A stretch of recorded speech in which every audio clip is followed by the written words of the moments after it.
도쿄에서 인싸들이 모이는 거리, 지난 50년 가까이 도쿄의 대표적인 번화가로 꼽히며 일본 젊음과 패션의 상징이자 심장이었던 일본 1번지. 모두 하라주쿠를 가리키는 수식어들이죠. 그런데 영원할 것만 같았던 일본 10대들의 성지 하라주쿠가 엄청난 경제적 타격을 입으며 망할 뻔한 위기에 처한 적이 있다고 합니다.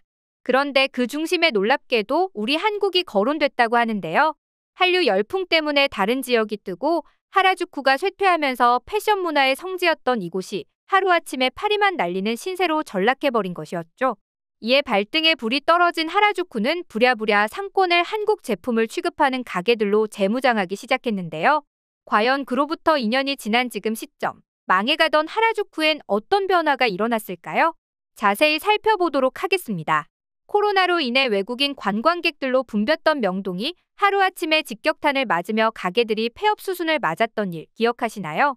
이는 당시 일본 번화가들도 다르지 않았는데요. 특히 일본 인싸들의 성지였던 하라주쿠의 침체가 심각했습니다. 알다시피 하라주쿠는 도쿄에서 가장 핫한 시부야 바로 옆에 위치해 있어 일본 현지인들뿐만 아니라 외국인 관광객들로 많이 찾던 곳이었죠. 그런데 이곳이 코로나를 겪으면서 외국인 관광객이 급격히 줄어든 건데요. 이에 비싼 임대료를 버티지 못한 소형 점포들은 하나둘씩 문을 닫기 시작하면서 한때 하라주쿠의 3분의 1 되는 가게들의 임대 현수막이 붙는 상황이 연출됐습니다. 늘 사람들로 붐비던 거리는 파리만 날리는 신세를 면치 못했죠. 하지만 점차 코로나 셧다운이 해제되고부터는 많은 일본의 번화가들이 다시 살아나기 시작했는데요.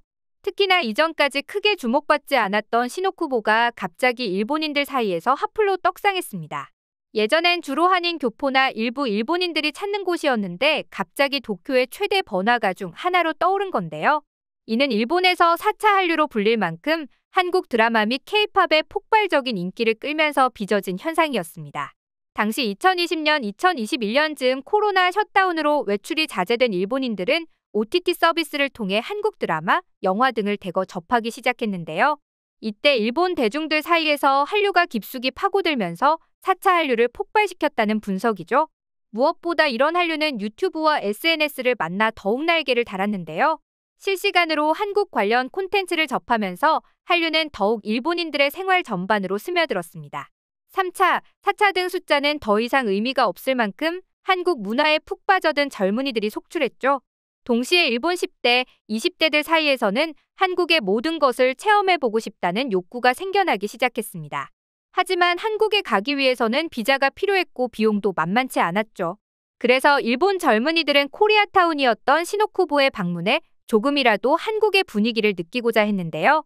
이런 수요에 맞물려 시노쿠보에 있던 한국 식당과 카페들은 유례없는 전성기를 맞았습니다.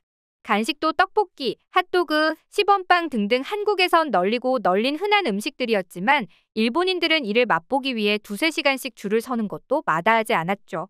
그 결과 기존에 있던 가게들에 더해 새로운 가게들까지 우후죽순 생겨나며 2022년 기준 시노쿠보에는 650개 이상의 한국 가게가 성행했으며 하루 평균 10만 명 이상의 방문객이 이곳을 찾았는데요.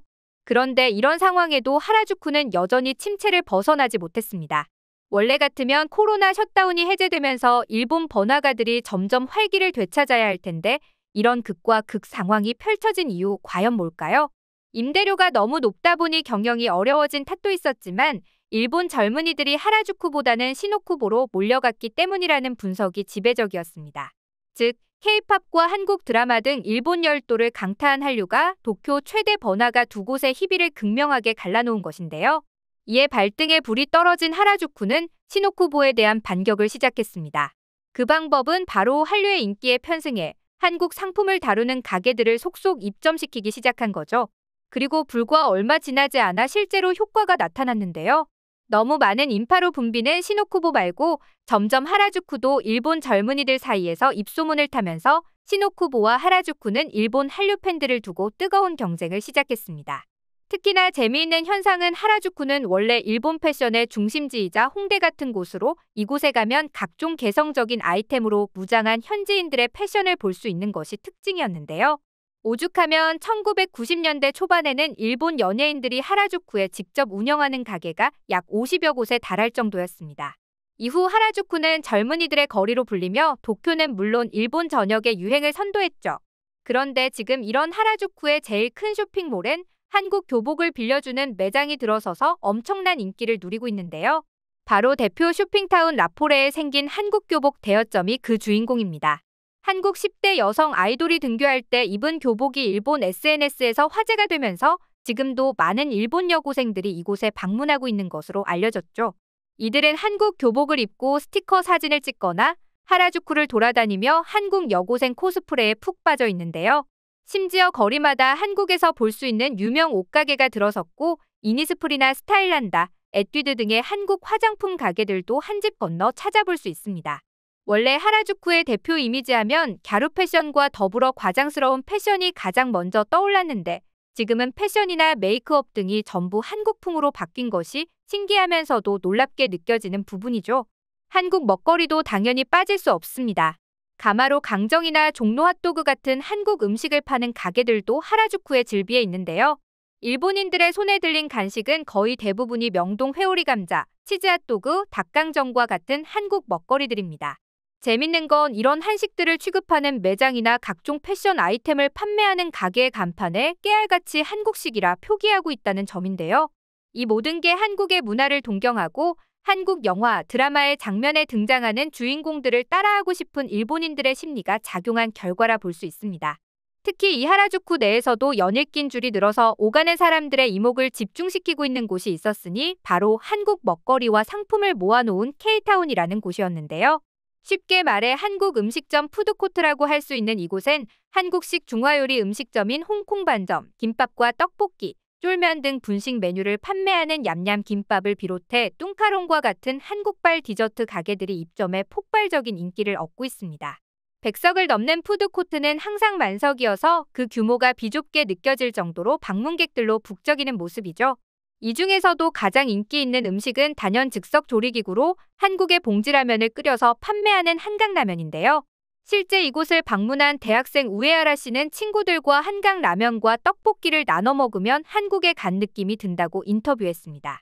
이곳 K타운에 방문한 또 다른 일본인 다이키 씨도 한국 음식이 일본에서 유행이라는데 완전히 동의한다며 한국 음식을 한데 모아놓은 하라주쿠를 자주 방문한다고 만족감을 드러냈죠.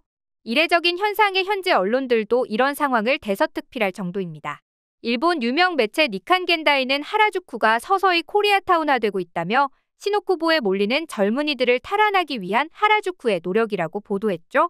니혼 게이자이 신문 역시 소비자들이 드라마, 영화, 음악 등 한국 엔터테인먼트를 접하는 기회가 증가하면서 한국 화장품과 패션은 젊은 층을 중심으로 오샤레 문화로 자리 잡았다고 분석했는데요.